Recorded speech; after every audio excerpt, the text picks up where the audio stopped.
सो आज जो आमर अवेयरनेस टॉपिक हूँ रिगार्डिंग एनोमाली स्कैन।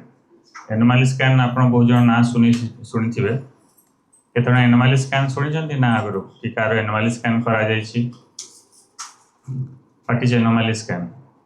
सो से बहुत जन मुझे देखुची से भितर टे ज्ञान अभाव हो तो व्हाट इज एनोमाली स्कैन। तो आज से आम गोटे अवेयरनेस टॉपिक मुझे रखी सेटा हूँ रिगार्डिंग एनोमाली स्कैन बा टिफा स्कैन बा लेवल 2 स्कैन बोली कहुए तार अन्य ना हूँ टार्गेटेड स्कैन बोलिक कहुए। तो एनोमाली स्कैन केतेबेले करा हुए जितेबाला आप गर्भवती अच्छा आदि छुआ 5 मास होगला से आपंकर एनोमाली स्कैन करा जाए। तो एनोमाली स्कैन तार बेस्ट टाइम हूँ 18 वीक्स टू 22 वीक्स भितर कले सब भल आ बेस्ट टाइम हूँ 20 वीक्स माने 20 सप्ताह जितेबाला तो से टाइम आपंकर जब एनोमाली स्कैन करूँ डिटेल बहुत भले सब देखा जाए। तो से आपंकर जितेबाला 5 मासिया अल्ट्रासाउंड करा that is compulsory for everyone. तो समस्ते से एनोमाली स्कैन आप निश्चित भाव में करिया कथा। तो मुझे जो एंटीनाटाल चेकअप मैंने भी चली थाए तो से आपको डेट दिए कौ दिन आम एनोमाली स्कैन कर तो मुझे डेट देकर आपको सब बुझे थाए कि से डेट्रे आप आसार अच्छी आ एनोमाली स्कैन समस्ते जमी करेंगे सेटा समस्ते एनश्योर करेंगे कहीं एनोमाली स्कैन में बहुत किसी जिनस जना पड़ी था।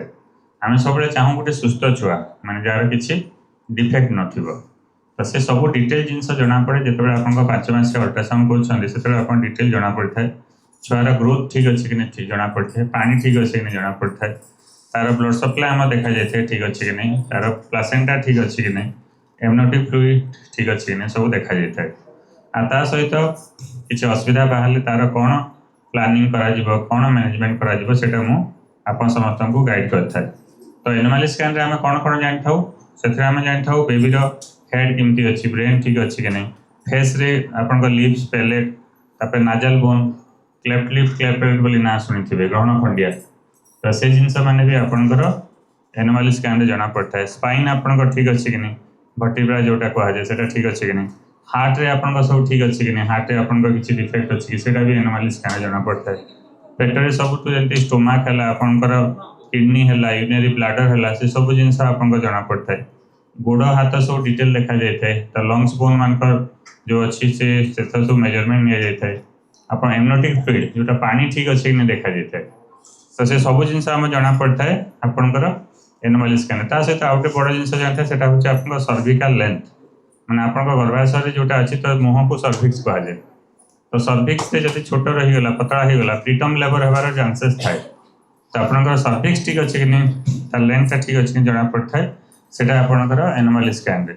जदि आपंकर जो डिफरेंट बाथ डिफेक्ट माने जना पड़ता है किंतु 100% सब बाथ डिफेक्ट जना पड़ता है, किसी माइनर किसी अच्छी से जिनस मैंने बहुत टाइम रे अल्ट्रासाउंड देखा जाए था किंतु जोटा कॉमन जिनस मैंने मैक्सिमम जिनस सेटा आपंकर बाथ डिफेक्ट माने सब जना पड़ता है।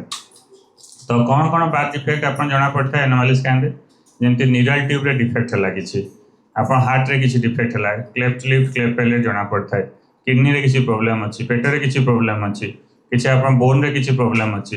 तो ये सब जिनस मैंने आपंकर केतरा मार्कर मैंने अच्छी सेटा मैंने आप जना पड़ता है आपंकर एनोमाली स्कैन रे। तो मत पचारे सर अल्ट्रासाउंड कले छुआ प्रति किसी असुविधा अच्छी कि मैंने मत जन पेसेंट पचारे कि आप समस्त को बुझा चाहूँगी जे आप जो अल्ट्रासाउंड जिते थर कले भी छुआ प्रति किसी असुविधा ना, आप छुआ किसी रिस्क ना। तो एनोमाली स्कैन भी सेमती किसी रिस्क ना, आपन कंपलसरी सेटा करिया कथा। एवं जो मानकर मु देखुची किसी एनोमाली पाइले किसी पैनिक हेबे ना कि बेसी स्ट्रेस नब ना। तो तापे कौन मैनेजमेंट करा कौन तार करा सेटा मु आपन समस्त को गाइड करिथाय। तो आज से अवेयरनेस मु चाहूँगी समस्त कि आपन जिते प्रेगनेंसी चली तो आपको 5 मासिया अल्ट्रासाउंड समस्ते करेंगे सेटा मोस्ट इम्पोर्टेंट कारण से मैक्सिमम जिनस जोटा अच्छी बहुत जो किसी बाथ डिफेक्ट अच्छी बहुत किसी जना पड़ता है। ये जो एनोमाली स्कैन बा लेवल 2 स्कैन बा टार्गेटेड स्कैन बा टिफा स्कैन बोलिक कहुए यहाँ कहीं भी आप मिस करेंगे ना। ठीक अच्छे, धन्यवाद।